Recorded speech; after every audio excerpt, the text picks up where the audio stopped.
Well, it is a very exciting episode of The Eagle is Stranded today. Very exciting indeed, because a few days ago, my fiance Ellie cut my hair. Yes, I did. Today, the roles are reversed. That would be quite... I'll leave that for another week. Okay, well, let's keep the listeners wanting that. If we get enough comments in, then maybe we shall do that. But no... At some point you should do a thing putting out for questions, and you can do a mailbag episode. There were a few people saying they could see my mailbag in the photograph. Well, I did try and crop it out, but there's quite a lot going on, isn't there? So. Well, there's people who, even though you will do your very best to crop it out, will zoom in, they'll use all sorts of algorithms and technology, expensive technology, to achieve their goal. That's the same doctrine that I apply to the Eagle is Stranded series. No technology is too expensive when it comes to bettering the Eagle is Stranded.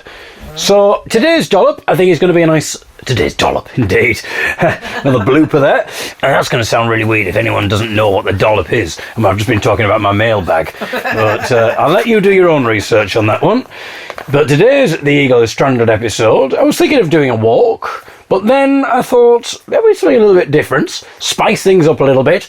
I thought I might have a chat over a cup of tea. No. I mean, yes, goodness. No expense spared on The Eagle is Stranded, my friends. So, the question is, though, what kind of tea? Because I'm not going to have a standard tea, because the Eagle is not standard. The Eagle may be stranded, but he's not standard.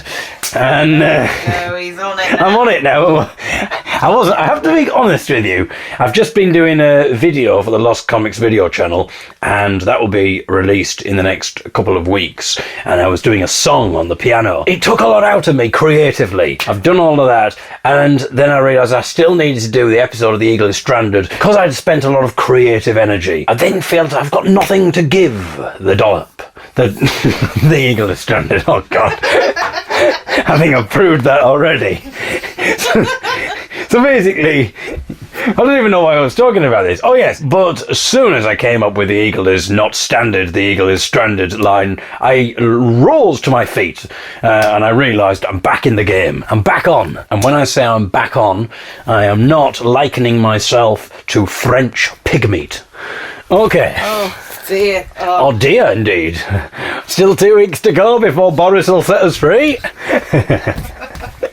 At least. It's not just the bloody eagle that's stranded.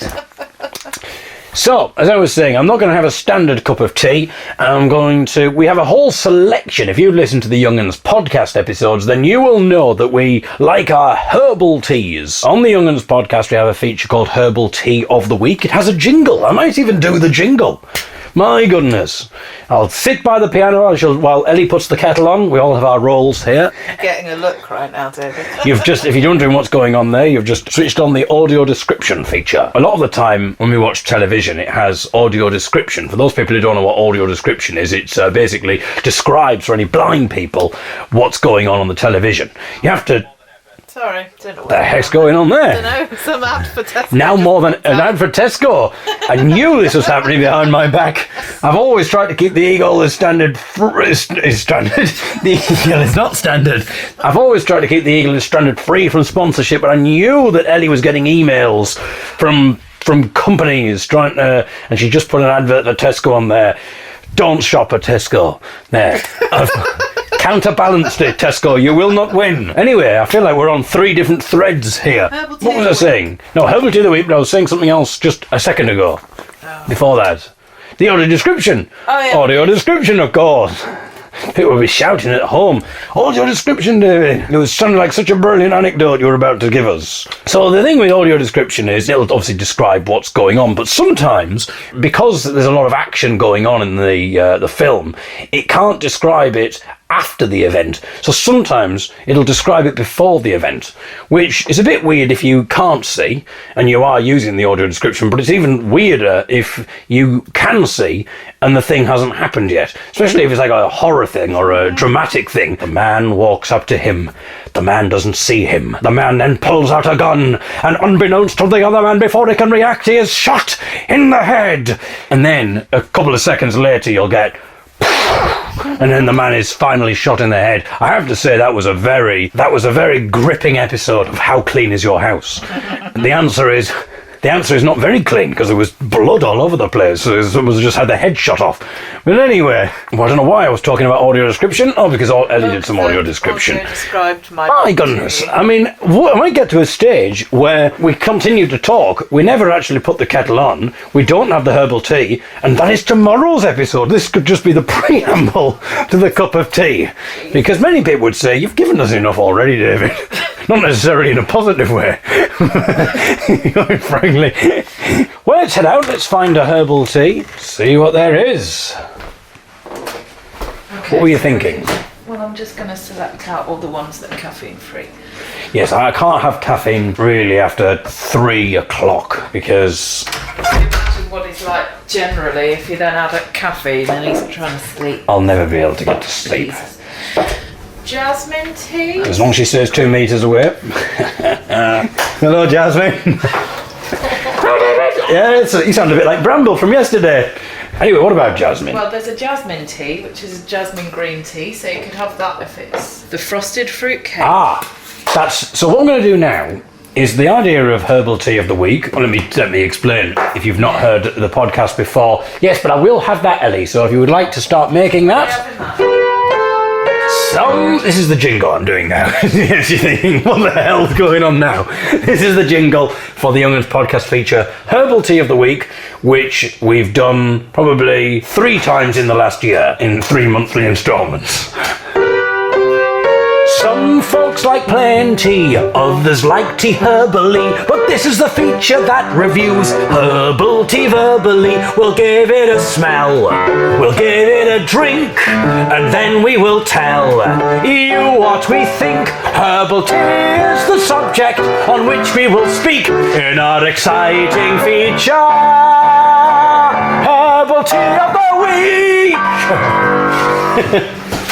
Okay, it doesn't normally go that high. In fact, it didn't go that high that time either, but okay, I do feel like cabin fever has set in here. You were going to go for a walk and I was going to have 20 minutes to myself. Oh dear. Oh, we sound dear at the same time now, because he spent that much time with each other. So, the kettle, my friends, is boiling, of course. With herbal tea, most of the time you do not want to pour. It is not like ordinary tea, where you pour the kettle as soon as it's boiled onto the cup, the water. No.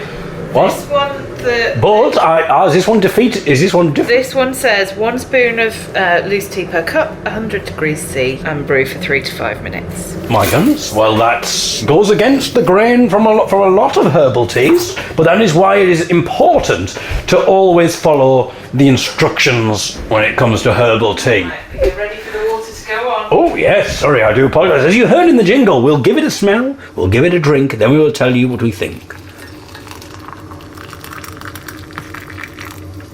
So you can have this. So I'm now going to describe the smell from the tin before the water was poured on it. So we haven't even said what the name of this is and what it is. Frosted fruit cake, loose leaf flavoured rhubarb tisane from T2, which is an Australian tea company. Okay, so I'm going to smell the jar first. It smells lovely. It smells very much as you would imagine a frosted fruitcake to smell, but maybe, I don't know if it even smells like the fruitcake has got some alcohol in it. You know, it's been soaked in brandy or something. Can you smell that? Yeah. The brandy. Yeah, so I think it's like a licoricey base. I can definitely smell brandy. Brandy, stay away, 2 meters. I'm not having the same one as you. Oh! Because we've got a selection of different teas. Most of them are from a local company, I'm sure we'll talk about another day. She wants to do a sponsorship again there, listeners. My goodness. But this is the other one that I got from T2, Chiang Mai Chai. Can we wait till after the show before I do that? Yes? Why don't you tell us what's in the tea that I'm about to sample, Ellie? Frosted fruit cake has got ruby, which is the red bush tea. Ruby, stay 2 meters away. Sorry, David. Okay. Also quite a favourite of Billy Bragg loves red bush tea. Does he? Yes. Where's that come from? A great many years ago when I was working at the Sage, Gateshead, The theatre in Gateshead, yeah. venue, I was an artist liaison and I was looking after Billy Bragg, and on his rider it said, red bush tea in a kettle, no gig. Bloody So hell. that was part of his demand. So No kettle, no gig. I mean, that should be a young'uns thing, really, shouldn't it? No kettle, no gig. That were the original lyrics, I think, for the Bob Marley So the song. rest of your ingredients, this has got loads. So it's got cinnamon, apple, ginger, orange flavouring rhubarb, dates, it's got figs, it's got orange peel, sultanas, chicory root, licorice root, star anise, red currants, cloves, white pepper, marigold blossoms, vanilla rose petals and rhubarb pieces.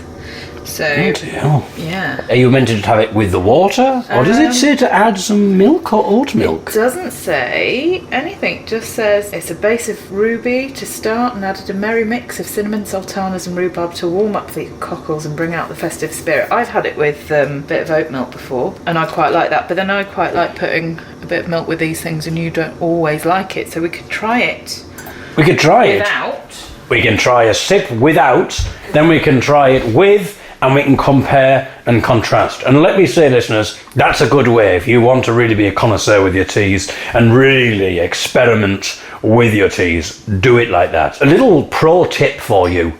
You can't do it the other way. Once you've put the oat milk in or any milk in, you can't then take it out without very expensive filtration systems. It's not worth it, basically, listeners. Okay, so I'm now going to, as advertised, I'm going to give it a smell. Obviously I've smelt it from the jar, but I've not smelt it from the cup once water has been added. It's very nice. Obviously, when you smell from the jar, this smells so much more subtle. Yeah, it's very strong. It's very strong in the jar. When I first smell it, it strikes me as disappointing. But then as I let my nose continue to inhale, I'm more buoyed by it. But it takes a while. I think it's just because when you smell it from the jar, it's such an overpowering immediacy to it. It takes a little longer. And sometimes that is, I will say, the disappointment with herbal teas. In particular, fruit teas. They smell really nice, but when you actually taste them, the taste does not live up to the promise advertised by the smell.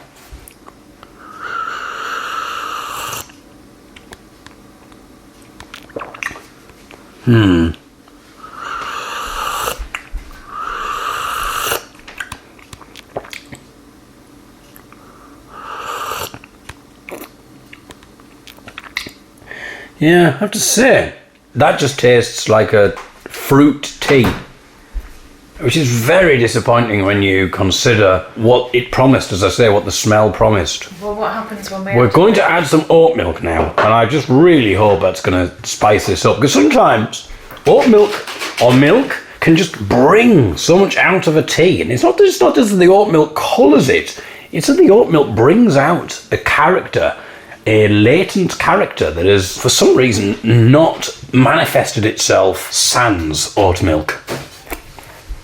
I'm now taking a taste with oat milk.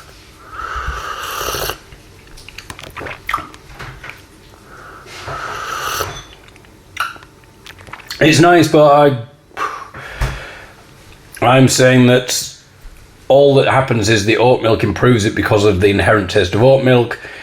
The tea itself, I might like it as it gets colder. Yeah. We'll see, because maybe I'm just taking little sips of it for now. And never write a tea off until you finish the cup, because there are many facets to one tea. There's the first sip, when it's steaming so much that you can barely take any. That's very different to when it begins to slightly cool and you can take bigger swigs of the tea. And then, different when you get to the bottom. You've got a different experience entirely. So be aware of that. Don't write a tea off straight away. Be open to all possibilities that the tea has to offer. And I refer you back to my previous point.